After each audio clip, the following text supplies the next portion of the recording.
Boys and girls, to another science lesson. Today we're going to be reviewing all the life cycles or the main information about the life cycles.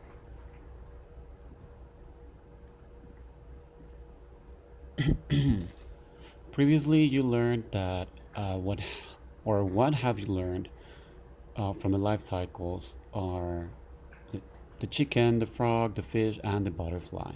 And I want you to ask yourself this question. What have we learned from the life cycles of the chicken, the frog, the fish, and butterfly? Okay, there are two points that happen to be very important. Number one, parents and young usually resemble one another in many ways. That's one of the key points that we learned. And number two, that sometimes young animals do not resemble their parents in many other ways. Let's go ahead and inspect or review these 2 points.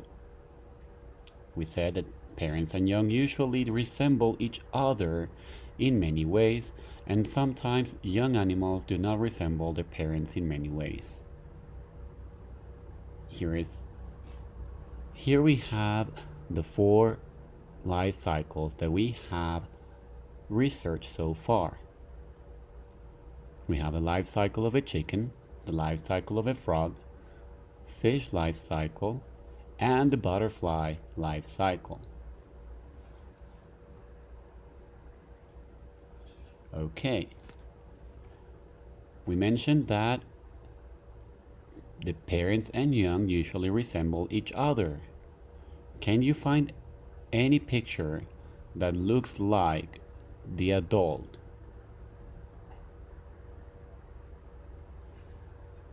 We usually have an egg, then hatching, in this case, the life cycle of a chicken, a chick, and then a hen. We can tell that a chick and a hen, they do resemble each other. Yes. Also, if we pay attention to the life cycle of a frog, they have an egg, tadpole, and then it becomes a froglet, and after that we have an adult frog. We can tell that a froglet and the frog resemble each other.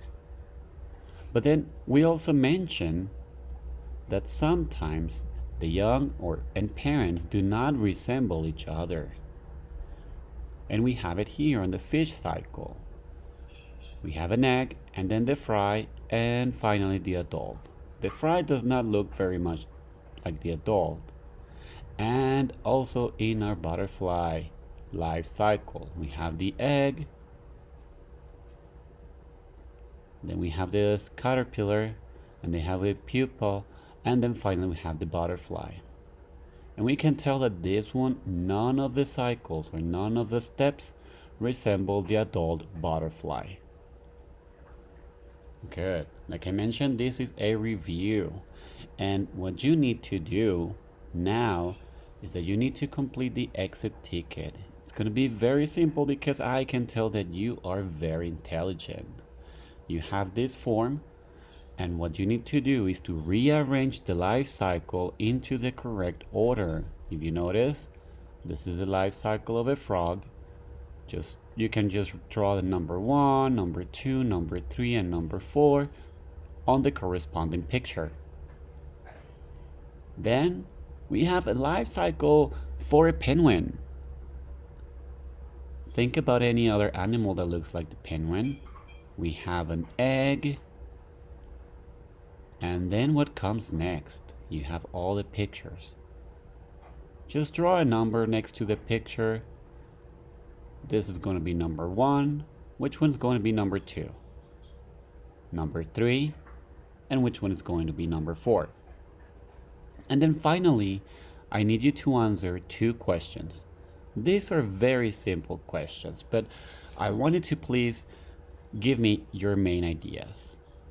Question number 1 says, does the order in the life cycle matter? Yes or no?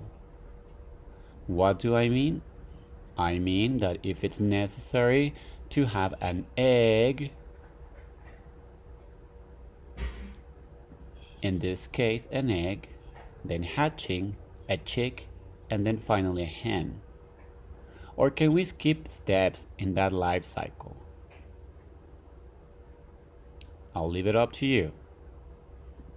You can answer a simple yes or no. And why does it matter? Why does the order matter? Not the other, but the order. Why do you think that the order matters? If you said yes, why does it matter? If you say no, why it does not matter? But I think we all have the correct answer. I will leave this up to you. You can put it down in your science journal. And today's lesson is going to be super quick. I want you again to think about the order of the life cycle of each animal. In this case, we have the chicken or the hen, the frog, the butterfly, and the fish. Think about the life cycle. Which one's number 1, number 2, number 3, and number 4? Does it have to be in that order? Or can we skip a step? For example, we have number 1. Can we go from number 1 to number 3 without having number 2? Or can we start in number 1 if we don't have a number 4? I'll leave it up to you again. Thank you guys. I'll see you until next time.